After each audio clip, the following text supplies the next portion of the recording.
Mais um BR-22 Rômulo Souza. Eu sou Rômulo Souza, mas podem me chamar de BR-22 Balas. E hoje vai ser mais um daqueles vídeos da qual eu vou falar um pouco de monarquia, né? Porque eu sempre falo que, embora eu use uma bandana republicana, que eu uso mais assim por patriotismo, amor, respeito ao meu país, embora eu use essa bandana republicana, eu sou monarquista, né? E faço vídeos, um pouco de história, falando por que o Brasil precisa voltar a ser uma monarquia.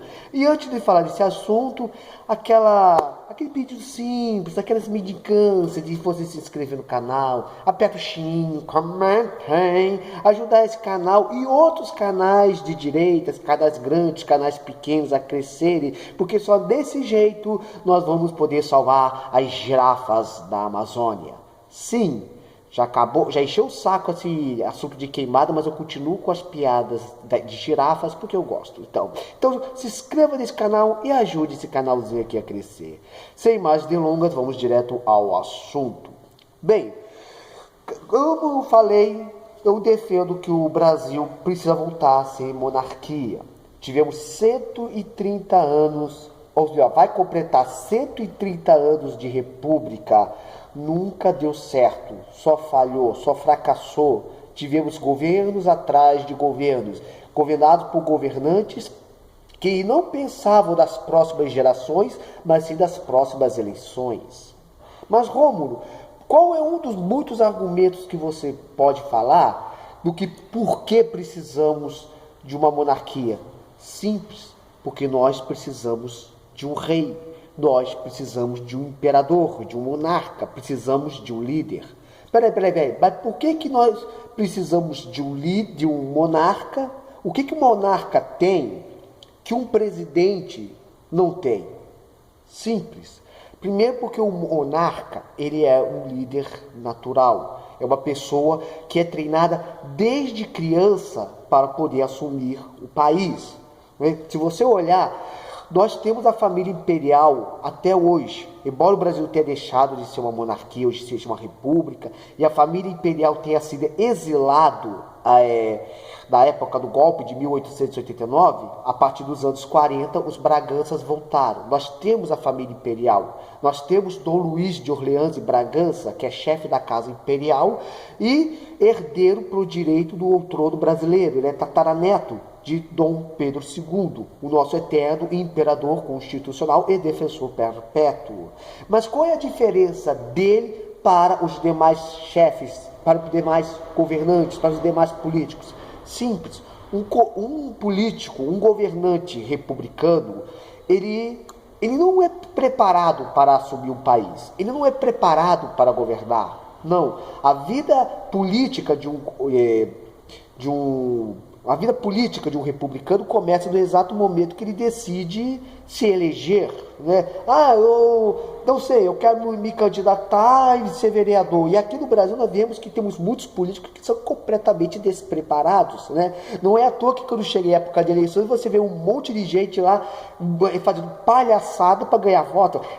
Vote do Chiquinho na feira. Volta do Zeca Barbudo. Volta do palhacinho da festa infantil. Por quê? Porque são pessoas que nem ao menos sabem onde estão pisando, né? Tivemos aí casos de um monte de gente. Cara, a gente tem quantas vezes nós ouvimos falar de ex-BBBs, modelos, palhaços, pessoas que queriam se candidatar e pessoas que com certeza não têm a menor vocação para parlamentar, para o executivo ou para o legislativo. Já o monarca não. Já todos que pertencem à família imperial são preparados desde a infância para poder entrar na vida política. Nós temos aí o Dom Felipe, que é deputado federal pelo estado de São Paulo e está fazendo um excelente trabalho lá na Câmara. No entanto, por que nós precisamos de um monarca? Por quê? Porque é o seguinte: todo mundo precisa de um líder. Bom, isso eu já falei, isso é uma coisa desde os tempos primitivos. O ser humano, onde há um grupo de humanos, precisa de alguém para tomar a frente. alguém que não só se limite a dar ordens, mas também alguém que venha dar um exemplo. O melhor exemplo que eu posso me ver à cabeça agora de uma pessoa que tem uma liderança, o que eu digo de liderança serva, ou seja, aquela pessoa que se entrega pelo bem de um grupo. O melhor exemplo que eu tenho disso é o próprio Senhor Jesus Cristo. Porque quem conhece as histórias bíblicas sabe que Jesus pegou um grupo de 12 homens completamente despreparados, pessoas que eram pescadores, um era cobrador de imposto, o outro era zelote, ou seja, pessoas que ninguém daria nada por eles. Trabalhou essas pessoas, mostrou como ele devia fazer, não simplesmente disse, faça isso ou aquilo, mas também através dos seus milagres, do seu trabalho, através dos seus... ele demonstrou o que tinha que fazer. E desses 12 homens, eles transformaram em 12 líderes, em 12 pessoas que mudariam para sempre o rumo da humanidade. Hoje nós temos o cristianismo, que é fruto do trabalho de Jesus Cristo sobre essas 12 pessoas. Ou seja, o líder não é só aquele que manda, diz o que fazer, é aquele que dá o exemplo, aquele que está disposto a se entregar pelo bem de um grupo maior. Assim é o monarca. O monarca é uma pessoa preparada, uma pessoa que lidera, uma pessoa que está à frente.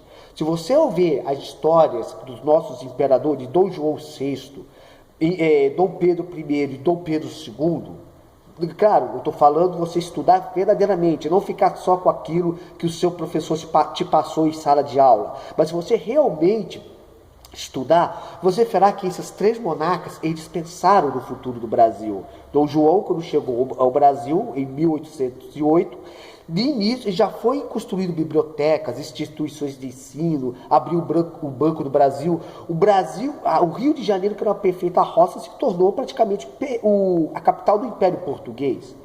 Quando ele se viu forçado a voltar para Portugal, deixou seu filho, Dom Pedro I, que debaixo de muitas pressões dos portugueses e a pedido do povo, ficou no Brasil, proclamou tem uma moto aqui fazendo barulho, cara, é incrível, sempre na hora que eu for gravar, cara, é incrível isso, meu Deus, uma pausinha. Não basta o cara ter uma moto, ele precisa mostrar para a rua toda que ele tem uma moto, não é verdade? Caraca, velho, até me pergunto, tá, bom, eu vou matar esse cara, então, bom, eu estava falando do Dom João e dos imperadores Dom Pedros, né? Bom, eu tinha parado Dom Pedro, né? Então, Dom Pedro ficou do Brasil, proclamou a independência, criou a primeira Constituição de 1824, que foi a Constituição que mais durou no Brasil e é que mais funcionou, né? Para quem acha que o cara só fica ali e tem poder absoluto sem pensar no povo, quando ele viu que não tinha apoio do parlamento, das oligarquias, nem do povo, o que Dom Pedro fez? Abdicou do trono em favor do seu filho, voltou para Portugal e deixou seu filho para ser educado no Brasil, não por qualquer pessoa, mas pediu para José Bonifácio, né? Durante o período regencial, todo mundo viu que aqui estava uma zona, o Brasil. Praticamente o período regencial era uma amostra do que seria o Brasil, com disputas parlamentares, com disputas partidárias, políticas, se não tivesse um líder. Então decidiram adiantar a maioridade de Dom Pedro II. Aos 15 anos, ele devia esperar até os 18, mas aos 15 anos, Dom Pedro II se tornou o imperador constitucional e defensor perpétuo do Brasil. E o que ele fez? Bom, ele atuou da Guerra de Farrapos, ganhou a Guerra do Paraguai, alavancou as economias do Brasil através da sua maior commodity, que é o café, transformou a frota naval brasileira numa esquadra de respeito, encarou a Inglaterra, não se curvou diante da Inglaterra, olha só quantas coisas, teve o respeito de todos os líderes da Europa, inclusive dos Estados Unidos. Olha só, nós tivemos um imperador que investiu na educação, que investiu no desenvolvimento do país. Ou seja, ele só não fez mais unicamente porque ele tinha uma constituição que não te dava todos o poder, toda a carta branca, mas, no entanto, tudo que estava à sua disposição, ele fez para melhorar o Brasil. Nós tivemos um imperador respeitado, um imperador que se preocupava com a educação, do próprio povo pagava estudantes para estudarem lá fora e trazerem conhecimento para aplicar aqui no Brasil. Esse era o nosso imperador. Os imperadores sempre se preocupam com o seu monarca, sempre se preocupa com a próxima geração, com o desenvolvimento do seu país. Diferentemente de líderes republicanos, porque desde o golpe da República, e olha que daqui a uns 2 meses já vai ser comemorado a proclamação de não sei do que.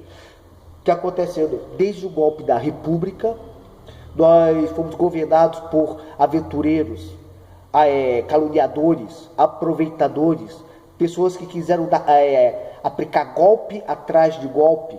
Tivemos líderes como Getúlio Vargas, que se vendia como o pai dos pobres, líderes populistas, né? Cara, nosso último fascista verdadeiro aqui no Brasil, entendeu?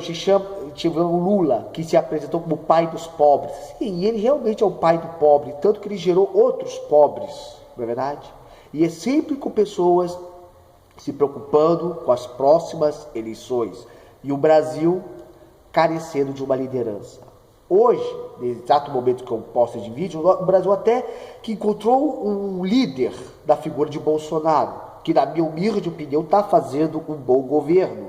Tanto que com aquela questão da Amazônia, né? Com a questão lá da Amazônia, botou o respeito até do Mané Macron, né? Que inclusive disse que queria intervir militarmente na Amazônia.